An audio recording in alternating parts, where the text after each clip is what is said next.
Hello, in this video, we continue to learn how to manage money using the book Rich Dad Poor Dad by Robert Kiyosaki. And this is video number 32. Join me.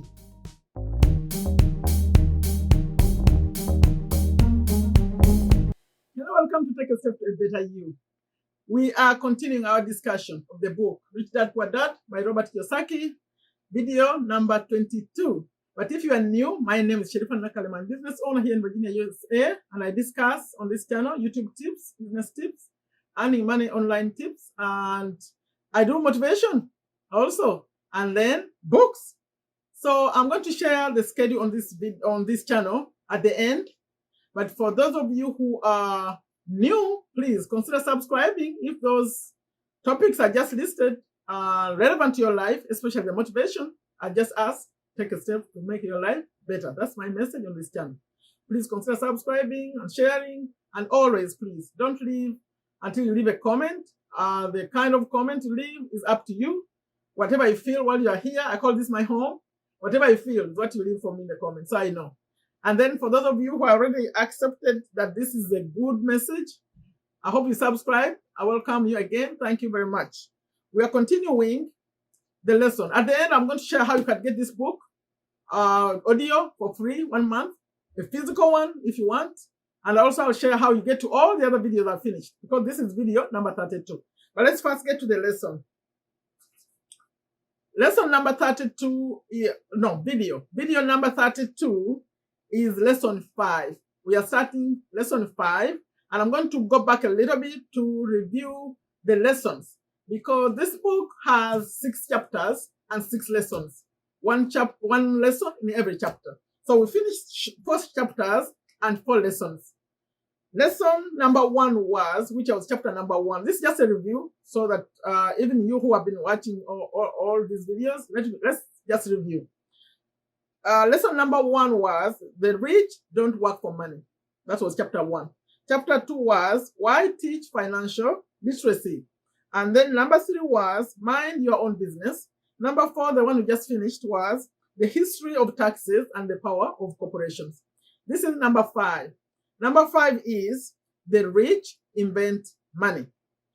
Before I start reading from lesson 5, I have to remind everyone who Robert Kiyosaki is, or if you are new here, who Robert Kiyosaki is, the one who wrote this book. He's a self-made millionaire. When you see me reading, it means I got it from the book. Self-made millionaire, entrepreneur, educator, and inventor. He has a mission to elevate the financial well-being of humanity, starting with one life and one person at a time. And I always add, that person could be you, that person could be me, or all of us. And he called it Rich Dad Poor Dad, the title, because of his 2 dads. The one he called the poor dad is actually his real dad, who was a very intelligent man. I had the level of education of PhD. He was the superintendent of education. But the sad thing, he died broke. So there are lessons over there. And then the rich one is the one who got out of school at age 13. He was in 8th grade, but he ended up to be one of the wealthiest men in Hawaii. I always add my comment. I say, please don't leave school, stay in school, but let's learn the lesson, but also stay in school. Because for him, that was a unique story, that he left school, but he was a very smart man and financially literate. So he was able to do what he did. But let's stay in school, but also use the lessons. Okay, lesson number 5, video number 32. I'm going to read,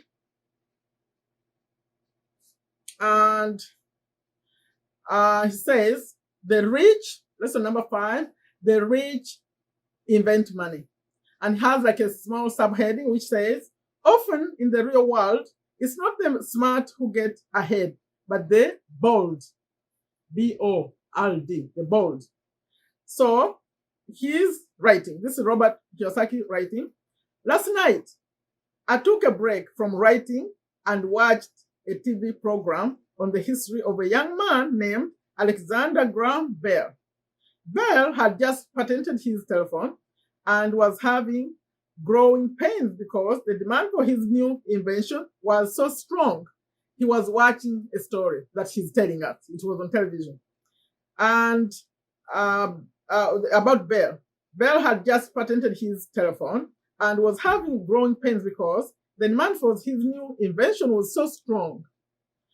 Needing a bigger company, he then went to the giant at the time, Western Union, and asked them if they would buy his patent and his tiny company. He wanted $100,000 for the whole package. The president of Western Union scoffed at him and turned him down, saying the price was ridiculous. The rest is history. A multi-billion-dollar industry emerged, and AT&T was born. For those of you in USA especially, you are familiar with the company AT&T. Is big. So he wanted to sell it for $100,000. He didn't get it, but then he got a bigger thing out of it. So that's a lesson there. So the evening news came on right after the story of Alexander Graham Bell. On the news was the story of another downsizing at a local company.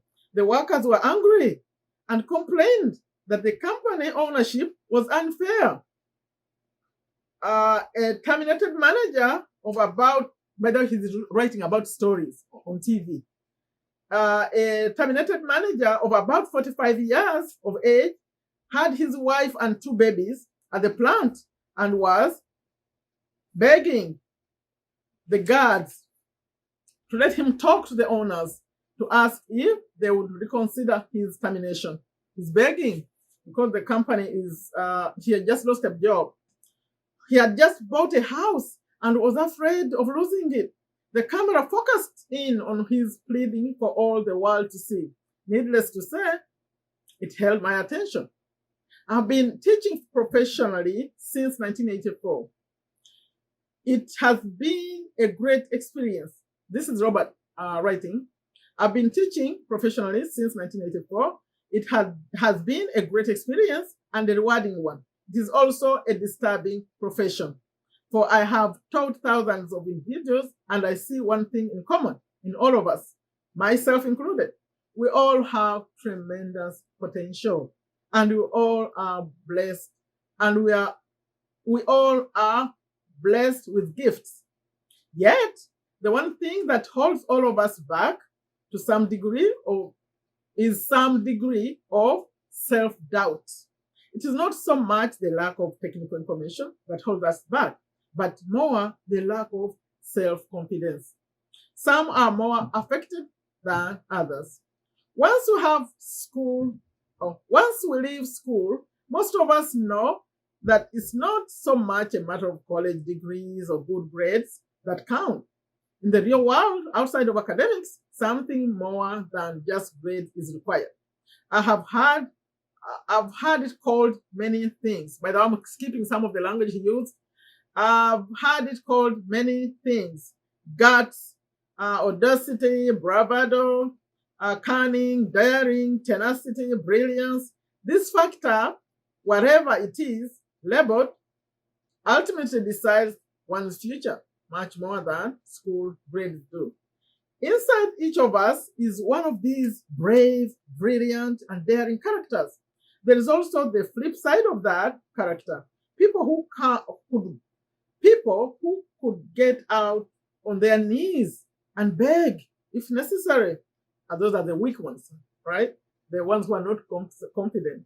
After a year in Vietnam as a Marine Corps pilot, I got to know both of those characters inside of me intimately. One is not better than the other, meaning everyone has this kind. I think it's what you choose to be. Yet, as a teacher, I recognized that it was excessive fear and self-doubt that were the greatest detractors of personal genius. It broke my heart to see students know the answers, yet lack the courage to act on the answer. Often, it's the real world. It's not the smart who get ahead, but the bold. In my personal experience, your financial genius requires both technical knowledge as well as courage. If fear is too strong, the genius is suppressed. In my classes, I strongly urge students to learn to take risks, to be bold, and to let their genius convert that fear into power and brilliance. It works for some and just terrifies others. I have come to realize that for most people, when it comes to the subject of money, they would rather play it safe. I've had to field questions such as, why take risks?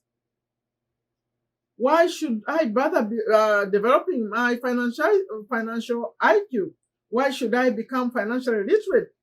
And I answer, just have more options. There are huge changes ahead.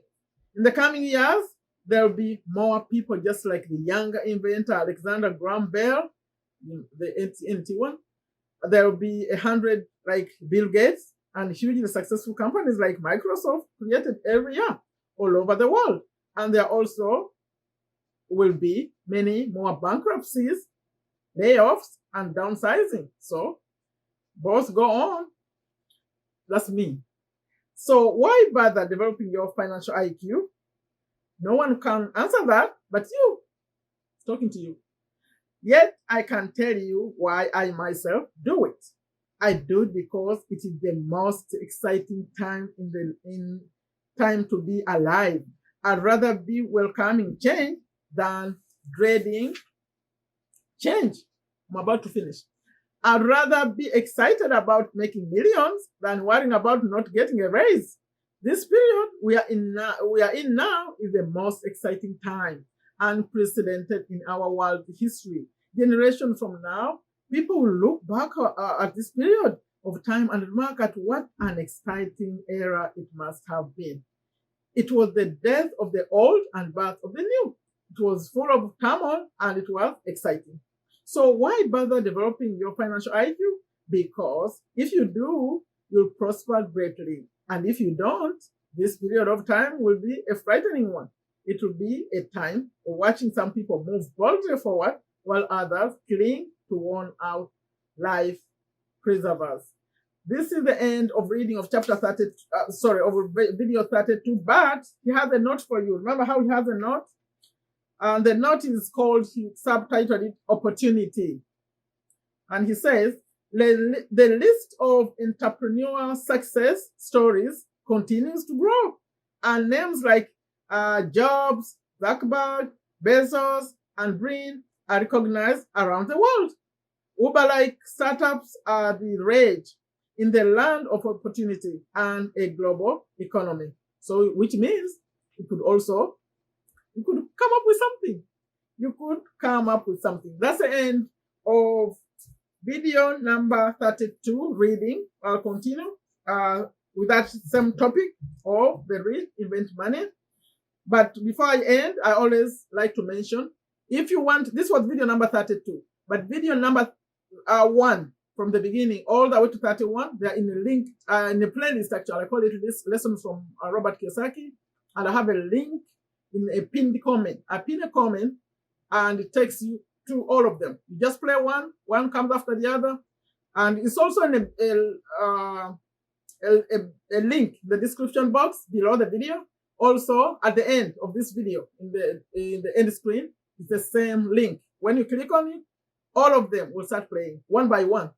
And you can skip through them, it's up to you. But where we started, since I introduced the book. And then the second link is also in the pinned comment, takes you to the book, to Amazon Audible. But you go through my website up there, honestsouls.com, and there's a page. So when you go there, you'll see a box where you have to click on podcasts and Audible. You click on that, it'll take you to Amazon.com. Make sure you're choosing Audible Premium Plus. That's where this book is. The regular catalog is called Audible Plus. It won't have this one. You search for the title, it will come. It's free 1 month to listen. But if you want to buy, I have a link also on my website right there where there's Audible. Through this link, there's an image of this book. You click on it, you go buy it. The schedule here is daily. I'm here 11 a.m. USA Eastern Time. I just changed this recently. 11 a.m. USA Eastern Time, but there today, now the times have changed because USA, the time changes. So we are now in the spring, what they call spring forward time. So if you used to watch me like 7 p.m., now I'm coming at 6 p.m. So it's dropping an hour for international people, well, compared to USA. Maybe UK stays the same, and Canada, I think. But for other countries where times don't change, you'll see that there is a difference now. I'm coming 1 hour early. 11 a.m. US Eastern Time every day is books.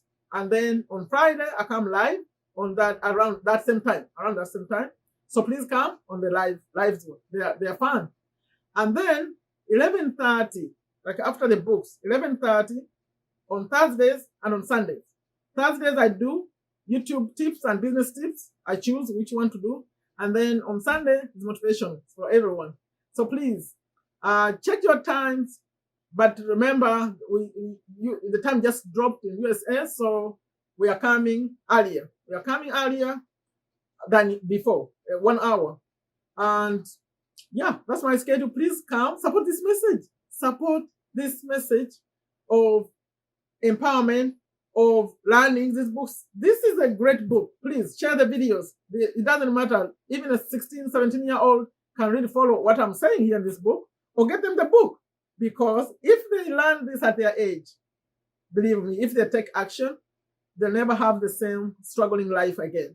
Because they're going to see the world very, very differently. Okay? So please leave a comment. Like. Don't forget to like.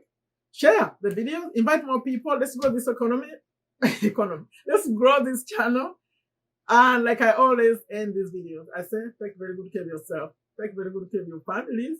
Take very good care of your health. Leave a comment about today's lesson. What do you get out of this? Because it gives me some energy when I see that someone is commenting on what I said in the video. That helps me record more. I record daily. Take a step to a better you. Bye-bye.